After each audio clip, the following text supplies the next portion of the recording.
నటుడు శ్రీరామ్ డ్రగ్స్ కేసులో ఇరుక్కున్నారు. దానికి సంబంధించిన అప్డేట్ మనం చూస్తున్నాం. చెన్నై నార్కోటిక్స్ ఇంటెలిజెన్స్ యూనిట్ పోలీసులు నుంగంబాకం స్టేషన్ లో విచారిస్తున్నారు ఆయన్ను.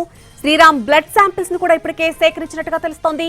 మాజీ డీఎంకే నేత ప్రసాద్ నుంచి శ్రీకాంత్ డ్రగ్స్ కొనుగోలు చేసినట్టుగా ఆరోపణలున్నాయి. ఇప్పటికే డ్రగ్స్ కేసులో అరెస్ట్ అయిన వారు ఇచ్చినటువంటి సమాచారంతో శ్రీరామ్ ని విచారిస్తున్నారు అధికారులు. మరికొందరి తమిళ నటుల పేర్లు కూడా బయటకు వచ్చే అవకాశం అయితే గట్టిగానే కనిపిస్తోంది. రోజాపూలు సినిమాతో వెండితెరకు ఎంట్రీ ఇచ్చిన శ్రీరామ్ తెలుగు, తమిళ, కన్నడ భాషల్లో నటించారు. సినిమాల కోసం తిరుపతి నుంచి చిన్నప్పుడే చెన్నై వెళ్లిపోయాడు శ్రీరామ్.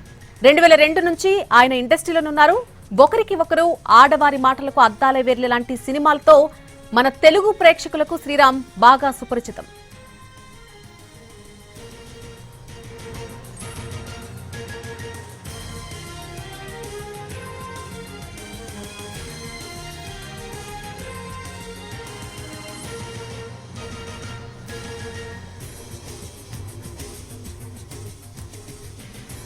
నటుడు శ్రీరామ్ డ్రగ్స్ కేసులో ఇరుక్కున్నారు. చెన్నై నార్కోటిక్స్ ఇంటెలిజెన్స్ యూనిట్ పోలీసులు నుంగంబాకం స్టేషన్ లో ఆయన్ను విచారిస్తున్నారు. శ్రీరామ్ బ్లడ్ శాంపిల్స్ ను కూడా ఇప్పటికే సేకరించారు. మాజీ డీఎంకే నేత ప్రసాద్ నుంచి శ్రీకాంత్ డ్రగ్స్ కొనుగోలు చేసినట్టుగా ఆరోపణలు వినిపిస్తున్నాయి. ఇప్పటికే డ్రగ్స్ కేసులో అరెస్ట్ అయిన వారు ఇచ్చినటువంటి సమాచారంతో శ్రీరామ్ ని విచారిస్తున్నారు. మరికొందరి తమిళ నటుల పేర్లు కూడా బయటకు వచ్చే అవకాశం అయితే కనిపిస్తోంది. రోజాపూలు సినిమాతో వెండితెరకు ఎంట్రీ ఇచ్చినటువంటి శ్రీకాంత్ శ్రీరామ్ తెలుగు, తమిళ, కన్నడ భాషల్లో ఇప్పటివరకు నటించారు. సినిమాల కోసం తిరుపతి నుంచి చిన్నప్పుడే ఆయన చెన్నై వెళ్లిపోయారు. 2002 నుంచి కూడా ఆయన ఇండస్ట్రీలో ఉన్నారు. ఒకరికి ఒకరు, అలాగే ఆడవారి మాటలకు అద్దాలే వేర్లు లాంటి సినిమాలతో తెలుగు ప్రేక్షకులకు బాగా పరిచయమైన హీరో శ్రీరామ్.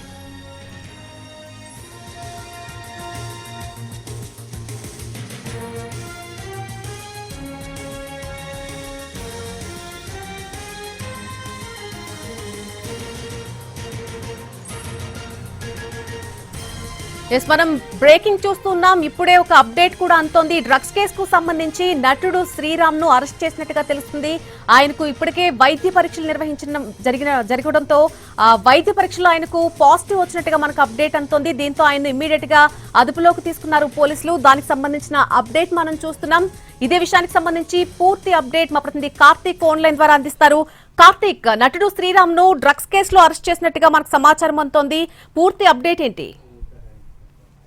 కొద్దిసేపటి క్రితమే చెన్నై నుంగంబాకం పోలీసులు కన్ఫర్మ్ చేశారు. ఏదైతే డ్రగ్స్ కేసులో విచారణలో భాగంగా ఏఐడీఎంకేకి సంబంధించినటువంటి ప్రసాద్ అనే వ్యక్తిని అదుపులోకి తీసుకుని విచారిస్తున్నటువంటి క్రమంలో ఈ యొక్క డ్రగ్స్ దందా అనేది కూడా బయటపడినటువంటి పరిస్థితి. అయితే తొలిత ప్రదీప్ అనే వ్యక్తి ద్వారా శ్రీరామ్ ఈ యొక్క డ్రగ్స్ ను పెద్ద ఎత్తున కొనుగోలు చేస్తున్నట్టుగా కూడా తెలుస్తుంది. దాదాపు 40 సార్లు 5 లక్షల రూపాయలను చెల్లించి మరి శ్రీరామ్ కొనుగోలు చేసినట్టుగా కూడా ఏదైతే విచారణలో భాగంగా ఏఐడీఎంకే మాజీ నేత ప్రసాద్ వెల్లడించడం కూడా జరిగింది. అదేవిధంగా మరొక వ్యక్తి ప్రదీప్ అనే వ్యక్తి కూడా వెల్లడించడం కూడా జరిగింది. అయితే ఈ నేపథ్యంలోనే నటుడు శ్రీరామ్ ను కూడా అదుపులోకి తీసుకుని పోలీసులు విచారించేటువంటి క్రమంలో అతని బ్లడ్ శాంపుల్స్ అనేది కూడా సేకరించడం కూడా జరిగింది. దాన్ని చెన్నై మెడికల్ కాలేజీలో పూర్తి స్థాయిలో పరీక్షలు నిర్వహించినటువంటి క్రమంలో డ్రగ్స్ తీసుకున్నట్టుగా కూడా నిర్ధారణకు వచ్చినటువంటి పోలీసులు శ్రీరామ్ ను అరెస్ట్ చేయడమే కాకుండా అతను వస్తున్నటువంటి మొబైల్ ఫోన్స్ ఇంట్లో కూడా తనిఖీలు నిర్వహించినటువంటి పరిస్థితి. అయితే గత 2 గంటల పాటు కూడా తనకేం సంబంధం లేదంటూ కూడా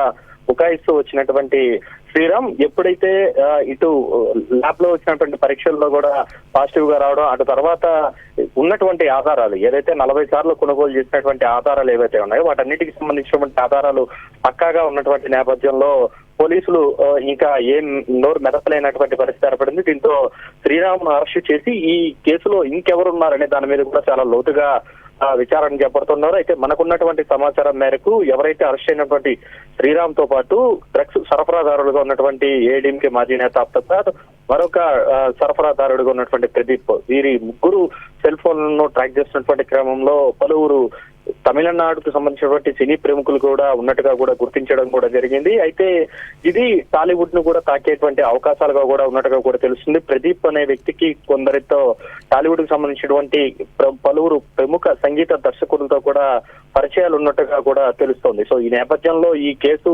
ఎక్కడికి వెళ్తుంది అనేది కూడా చాలా ఆసక్తికరంగా మారింది. పోలీసులు అయితే సమాచారం అందుకున్నటువంటి 24 గంటల్లో కూడా ఏదైతే బార్లో జరిగినటువంటి గొడవల నేపథ్యంలోనే ఈ డ్రగ్స్ దందా బయటకు వచ్చినటువంటి నేపథ్యంలో విదేశాలకు సంబంధించినటువంటి ఒక డ్రగ్స్ సరఫరాదారుడితో పాటు లోకల్ గా ఉన్నటువంటి ఇద్దరిని అరెస్ట్ చేసి ఇప్పుడు ప్రస్తుతం నటుడుగా ఉన్నటువంటి శ్రీరామ్ ను కూడా అరెస్ట్ చేసినటువంటి పరిస్థితి.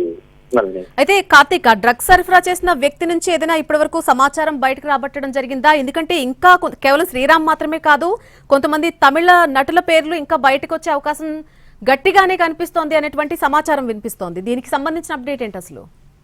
ఖచ్చితంగా దాదాపు నిన్న ఏదైతే బార్లో గొడవ జరిగిన వెంటనే కూడా ఎవరైతే డ్రగ్స్ సరఫరాదారుగా ఉన్నటువంటి ఏఐడీఎంకే మాజీ నేత ప్రసాద్, మరొక వ్యక్తి ప్రదీప్, ఇద్దరిని కూడా అదుపులోకి తీసుకుని విచారిస్తున్నటువంటి క్రమంలోనే ప్రసాద్ అనే వ్యక్తి కీలకమైనటువంటి సమాచారాన్ని పోలీసులకు ఇచ్చారు. గత కొన్ని నెలలుగా దాదాపు ఏడాదిన్నరగా కూడా 40 సార్లు తాను ఏదైతే ప్రదీప్ అనే వ్యక్తికి ఈ యొక్క డ్రగ్స్ అనేది కొకైన్ అనేది అందించడం కూడా జరిగింది. అది 5 లక్షలకు పైగా కూడా విలువ చేస్తుందంటూ కూడా కీలకమైన సమాచారాన్ని ఇచ్చారు. అయితే ప్రదీప్ తో పాటు ప్రదీప్ నేరుగా తీసుకువెళ్లి శ్రీరామ్ కి ఇచ్చేవాడు, శ్రీరామ్ దాన్ని తీసుకున్నట్టుగా కూడా ప్రస్తుతం రుజువైంది. అయితే ప్రదీప్ కు ఇటు తమిళ ఇండస్ట్రీతో పాటు టాలీవుడ్ కి సంబంధించినటువంటి పలువురు ప్రముఖులతో కూడా సంబంధాలు ఉన్నట్టుగా కూడా తెలుస్తుంది. అతని కాల్ డేటా పరిశీలించినటువంటి క్రమంలో కూడా పలువురు తమిళనాడుకు సంబంధించినటువంటి సంగీత దర్శకులు, నటులు నిత్యం అతనితో టచ్ లో ఉన్నట్టుగా కూడా పోలీసులు గుర్తించారు. దీంతో భాగంగానే వారి ఫోన్లను, ల్యాప్టాప్లను అన్నింటినీ కూడా సీజ్ చేసినటువంటి పోలీసులు టెక్నికల్ పరంగా కూడా కాల్ డేటా ఆధారంగా కూడా పూర్తి స్థాయిలో విశ్లేషిస్తున్నారు.